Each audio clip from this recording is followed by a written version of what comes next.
இன்னைக்கு ஒரு அட்டகாசமான சூப்பரான கதை பத்தி தாங்க பார்க்க போறோம். எதை பத்தினா பொய். சில பேர்லாம் வந்து பாத்தீங்கன்னா பொய் மட்டும் தான் பேசுவானுங்க. அடே என்னைக்காச்சும் ஒரு நாள் வாழ்க்கையில் தத்தி தவறியாச்சும் ஒரு உண்மையை பேசுறா அப்படின்னு நம்ம எதிர்பார்த்தோம். நோ நோ நோ நோ, நான் வாழ்க்கையில பொய் மட்டும் தான் பேசுவேன் அப்படின்னு பேசுறவங்க நிறைய பேர் இருப்பாங்க.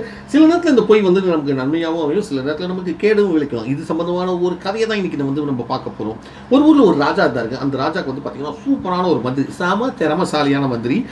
ஒரு நாள் ரெண்டு பேரும் வந்து கோர்ட்ல உட்காந்து பேசினே இருக்கிறப்ப ராஜா வந்து, டே மந்திரி முதல்ல எந்திரிடா, நான் எவ்வளோ ஃபீலிங்காக இருக்கிறேன், நீ பாட்டு ஜாலியாக இருக்கிறே அப்படின்னு சொல்கிறப்ப மந்திரி வந்து, என்ன ராஜா ஆச்சு உங்களுக்கு, நீங்கள் எப்பவுமே கலகலன்னு ஜாலியாக சிரிச்சிட்டே இருப்பீங்க, நம்ம நாட்டு மக்களுங்க எல்லாமே பொய் சொல்கிறாங்களா, எல்லாமே அக்யூஸ்டாக இருக்கிறானுங்க, எவன் வாயிலேருந்து உண்மையே தப்பி தவறி வர மாட்டேங்குது, அதே எனக்கு ரொம்ப கஷ்டமாக இருக்கடா, நல்ல வேலை இவனுக்கு மத்தியில் நான் ரொம்ப யோக்கியமாக இருக்கப்பா, இது வரைக்கும் நான் ஒரு தடவை கூட பொய் சொன்னதே இல்லை, வாழ்க்கையில் பொய்யும் சொல்ல மாட்டேன் அப்படின்னு சொல்கிறப்ப உடனே மந்திரி வந்து, மன்ன இதுக்கெல்லாம் ஏன் மன்ன கவலைப்படுறீங்க, பொய்ன்றது நம்ம மனுஷன் வாழ்க்கையில் வந்து சேர்ந்து வர்றது தானே, அதில் வந்து பெரிய தப்பு இல்லைன்றது, அப்போ நான் பொய் சொல்கிறேன், நீ வந்து சொல்ல வரியா அப்படின்னு கேட்குறப்ப, நான் இது வரைக்கும் என் வாழ்க்கையில் பொய்யே சொன்னதில்லை மந்திரி, இனிமேட்டும் சொல்ல மாட்டேன், புரியுதா, இதுக்கு மேலே நீ எதனா பேசினா ஒரு நாளாக வெட்டி கையில் கொடுத்துரும் அப்படின்னு சொல்கிறப்ப மந்திரி வந்து சைலண்ட்டாக, ஆஹா இவனுக்கு ஒரு நாள் ஒரு நல்ல பாடத்தை வந்து நம்ம புகட்டோன்ட்டு அப்படியே கவர்மெண்ட் போயிடுவார். கொஞ்ச நாள் போனவனே மந்திரி வந்து, மன்னா மன்னா அப்படின்றப்ப, டே மந்திரி ஏன்டா அப்படி ஓடியாரா, என்ன விக்கி செத்துருப்பா, என்னடா என்ன விஷயம் அப்படின்னு கேட்குறப்ப, எங்கள் வீட்டுக்கு கடவுள் வந்திருக்காரு மன்னா, கடவுள் அவர் வந்து உங்களை தான் பார்ப்பேன்னு ஒத்த காலில் நிற்கிறாரு.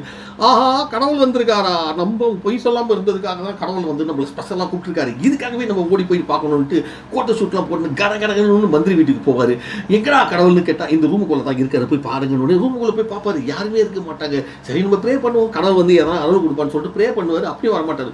ரொம்ப நேரம் ஆகிடும், கடவுளே வரல, என்னடா இது கடவுளே வரல, வெளியே போய் சொன்னால் நமக்கு அசிங்கமாயிடுமேன்னு சொல்லிட்டு வெளியே வருவார். உடனே மந்திரில், என்ன நான் கடவுளை பார்த்தீங்களா, எதை கேட்டிங்களா, என்ன சொன்னார் எப்படி அப்படின்னு கேட்குறப்ப, டே கடவுளை பார்த்தடா அப்படின்னு சொல்லுறப்ப மந்திரி வந்து சிரிப்பாரு, டே போய் தானே சொல்கிறேன் நீன்ட்டு. இதை சுதாரித்த மன்னர், ஆஹா இவன் நமக்கு விரிச்ச வேலை போலக்கு, கடவுளை அங்கெல்லாம் எதுவும் பார்க்கல, நீ எதனா பார்த்தியா அப்படின்னு சொல்லிட்டே சிரிப்பார். ஆஹா என்னையே நீ போய் சொல்ல வச்சிட்டல பலவா ராஸ்போல் இருடா அவனன்னு சொல்லி அவனோட புத்திசாலித்தனத்துக்கு வழக்கம் போல பரிசு கொடுப்பாரு மன்னர்.